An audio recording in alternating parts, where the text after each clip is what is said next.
Assalamualaikum warahmatullahi wabarakatuh. Selamat pagi adik-adik. Sebelum memulai pembelajaran, kita berdoa terlebih dahulu. Berdoa mulai.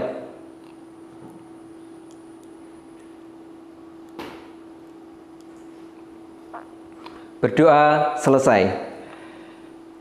Dalam kegiatan pembelajaran hari ini, siswa dituntut dapat mempelajari tentang suhu dan kalor dalam kegiatan sehari-hari. Nah, apakah adik-adik tahu apa itu suhu dan kalor? Suhu adalah ukuran yang menyatakan energi panas tersimpan dalam suatu benda bersuhu tinggi. Berarti memiliki energi panas yang tinggi, begitu juga dengan sebaliknya. Nah, jika kalor adalah perpindahan energi panas yang terjadi dari benda bersuhu yang lebih tinggi ke benda bersuhu yang lebih rendah.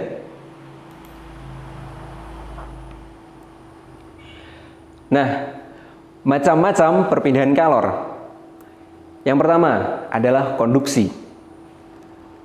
Konduksi merupakan perpindahan panas melalui zat padat yang tidak ikut mengalami perpindahan.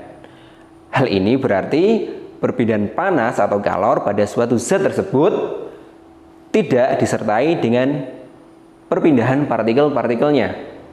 Yang kedua, konveksi. Konveksi merupakan perpindahan panas melalui aliran yang zat perantaranya ikut berpindah. Jika partikelnya berpindah dan mengakibatkan kalor merambat, maka akan terjadi konveksi. Yang ketiga adalah radiasi. Radiasi merupakan perpindahan panas tanpa zat perantaranya. Nah, tadi kan macam-macam kalor ada 3. Yang pertama adalah konduksi, konveksi, dan radiasi. Nah, ini adalah contoh dari konduksi. Yang pertama adalah benda yang terbuat dari logam akan terasa hangat atau panas jika ujung benda dipanaskan. Nah, mari kita bereksperimen dengan kunci.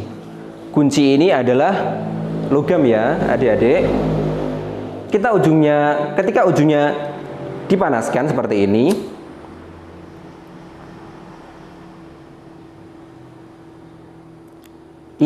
lama-kelamaan panasnya akan merambat ke ujung tangan saya. Nah, itu dinamakan konduksi. Contoh yang kedua bisa kita lihat di sini, yaitu knalpot motor menjadi panas saat mesin dihidupkan. Nah, itu kan juga terjadi kan dalam kegiatan sehari-hari adik-adik ketika adik diantar ke sekolah oleh ayah. Nah, di knalpot kendaraan ayah tersebut terjadi panas dari mesin menjalar ke knalpot. Nah, itu dinamakan radiasi. Konduksi. Contoh yang ketiga, kalau adik-adik juga membantu ibu di dapur ketika mau memasak dengan mentega. Nah, ketika mentega itu dipanaskan di wajan atau di teflon, itu akan meleleh. Itu juga dinamakan konduksi. Yang keempat, saat memegang gelas yang panas, telapak tangan kita juga akan menerima panas dari gelas tersebut. Contoh selanjutnya adalah konveksi. Konveksi tadi merupakan perpindahan panas melalui aliran yang zat perantaranya ikut berpindah. Jika partikelnya berpindah dan mengakibatkan kalor merambat, maka akan terjadi konveksi.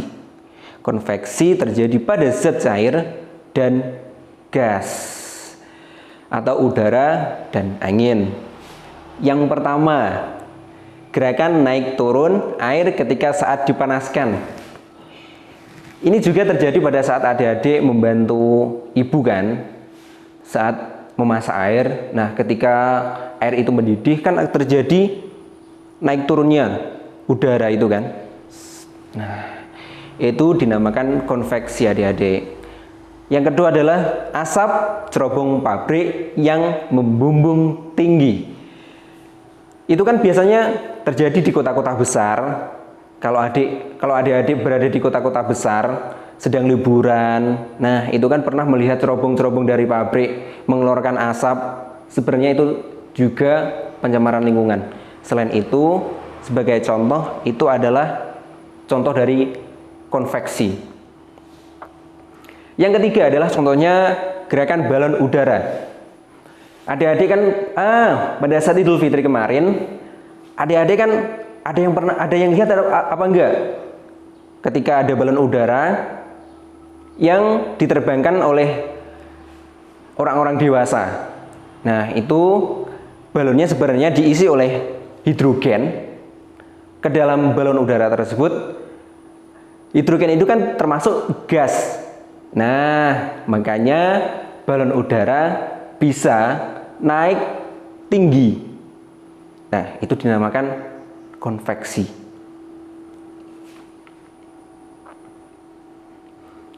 Yang terakhir adalah radiasi. Radiasi merupakan perpindahan panas tanpa zat perantaranya. Radiasi juga biasanya dapat disertai dengan cahaya. Contoh yang pertama, tubuh terasa hangat pada saat berada di dekat sumber api.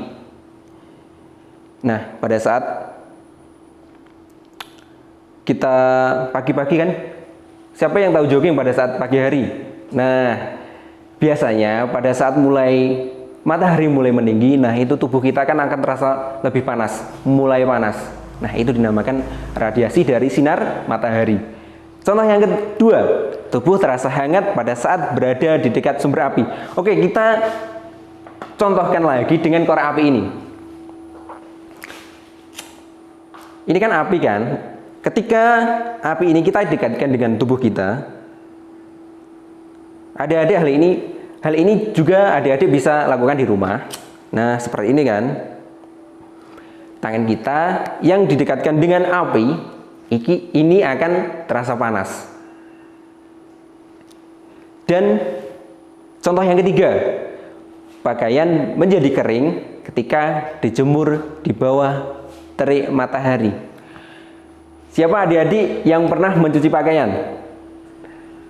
Kalau adik-adik pernah mencuci pakaian sendiri, ya itu bagus sekali.